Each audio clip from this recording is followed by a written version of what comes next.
최근에 계속 해왔던 것처럼 케인과 손흥민이 투톱으로 나설 거라고 예상했던 것 같은데 실제로는 약간 이제 다르게 움직였습니다. 조용히 뭐 꼴리 TV.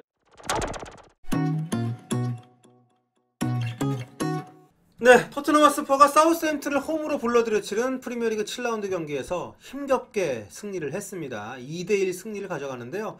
좀 어려운 시합이었어요. 오리에가 전반 30분 만에 퇴장을 당하는 바람에 1시간 넘게 토트넘이 10명으로 뛰었습니다. 여러 가지로 아쉽습니다. 개인적으로 가장 아쉬운 것은 이날 손흥민의 컨디션이 굉장히 좋았습니다. 토트넘이 최근에 워낙 분위기가 안 좋았잖아요. 챔피언스리그 올림피아코스 원정 비기고 레스터시티 원정 가서 지고 그리고 주중에 컵대회에서 무려 4부 리그 10위에 불과한 콜체스터에게 패해가지고 탈락을 했기 때문에 정말 팀 분위기 완전 똥망이었거든요. 반전이 필요했던 상황에서 손흥민 선수가 컨디션이 좋아서 굉장히 기대를 많이 했습니다. 이날 지금 나와 있는 것처럼 현지에서는 투톱 예상을 많이 했던 것 같아요. 최근에 토트넘의 경기 그 내용도 그렇고, 그래서 오리의 오른쪽 알더베이렐트, 베르통원, 로즈, 앞쪽에 윙크스, 시소코, 은돈벨레, 그리고 에릭센이 공격형 미드필더로 쓰고 최근에 계속 해왔던 것처럼 케인과 손흥민이 투톱으로 나설 거라고 예상했던 것 같은데 실제로는 약간 이제 다르게 움직였습니다. 실제는 약간 이렇게 이렇게 움직였습니다. 케인이 원톱으로 나와 있고 손흥민 선수가 이제 왼쪽 윙포워드로 나왔고요.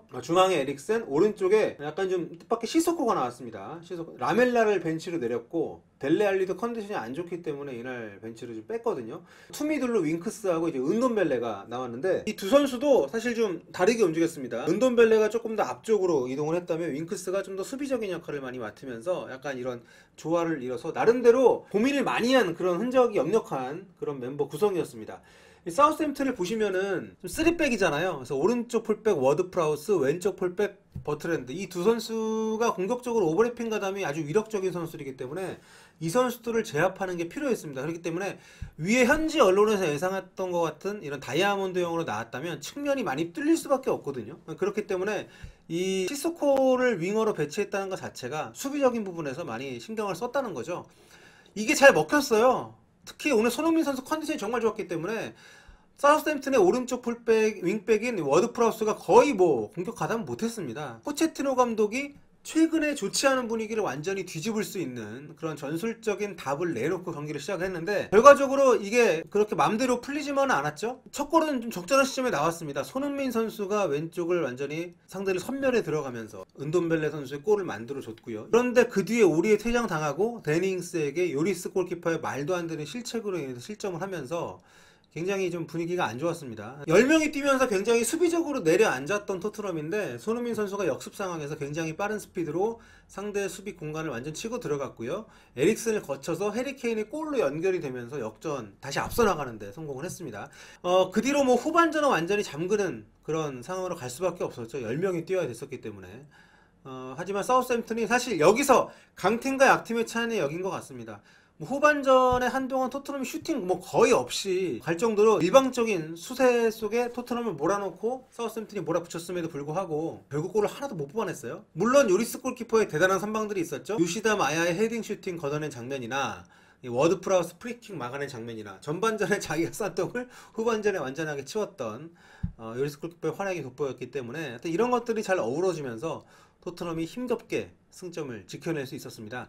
근데 뭐 제가 모두에도 말씀을 드렸습니다만 굉장히 아쉬워요. 손흥민 선수가 오늘 컨디션이 굉장히 좋았거든요. 손흥민 선수는 많이 쉬는 것보다 몸의 텐션을 계속 유지시켜주는 게 이 선수에게는 도움이 된다라는 생각을 저도 요즘에 합니다. 아주 혹사할 정도가 아니라면 꾸준히 경기에 계속 좀 나오면서 컨디션이 상승세를 타고 있는, 그렇기 때문에 오늘 좀 절치부심에서 나왔다는 느낌이 확실히 들었습니다. 경기 중에 뭐 보신 분들은 아시겠습니다만 10명으로 줄어든 이후에는 이렇게 4-4-1로 플레이를 했습니다.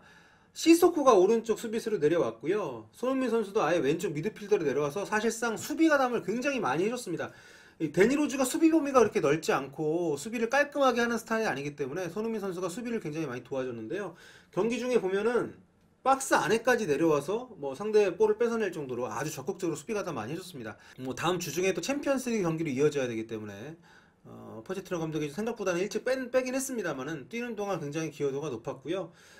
그렇기 때문에 만약에 오리에가 퇴장당하지 않고 11대 11로 뛰는 시간이 길었다면 손흥민 선수의 득점까지도 충분히 기대할 수 있는 시합이었다는 점에서 개인적으로는 좀 아쉬움이 많이 남습니다. 자, 토트넘은 이제 중요한 시합 하루 또 갑니다. 10월 2일 한국 시간으로 수요일 새벽이죠. 바이에른 뮌헨과 챔피언스리그 이제 2차전 경기를 치르게 되는데요. 올림피아코스 원정 가서 어쨌든 승점 1점밖에 못 땄기 때문에 이 최소한 바이에른과의 경기에서 홈 경기에서는 좀 승리를 따낼 필요가 있는데 포체티노 감독 입장에서도 굉장히 좀 고심이 많이 될 것 같습니다. 참고로 바이에른 뮌헨은 승격팀인 파도보른 원정 가서 3대2로 힘들게 이겼더라고요. 바이에른 뮌헨도 지금 예년 같지는 않기 때문에 토트넘도 좋은 성과를 기대할 필요가 있겠고, 또 바로 갔다 와서 브라이튼 원정 프리미어리그 경기가 있고요. 그 다음 바로 또 A매치 휴식기입니다. 우리 대표팀은 이제 스리랑카하고 북한하고 A매치 경기가 있기 때문에 손흥민 선수는 다시 또 귀국을 하겠죠. 토트넘 입장에서는 굉장히 좋지 않은 흐름을 일단 승점 3점으로 어느 정도 끊을 수 있었다는 점에서 좀 긍정적이라고 할 수 있겠고요. 특히 케인의 결승골 과정에서 데스크에서 지금 델레알리가 완전 맛이 갔기 때문에 ESK, 에릭센, 손흥민, 케인 이 3중주가 완벽하게 만들어낸 골로 승점 3점을 따냈다는 것은 팀 분위기를 다잡는 데에도 많은 도움이 되지 않을까 이런 생각이 듭니다.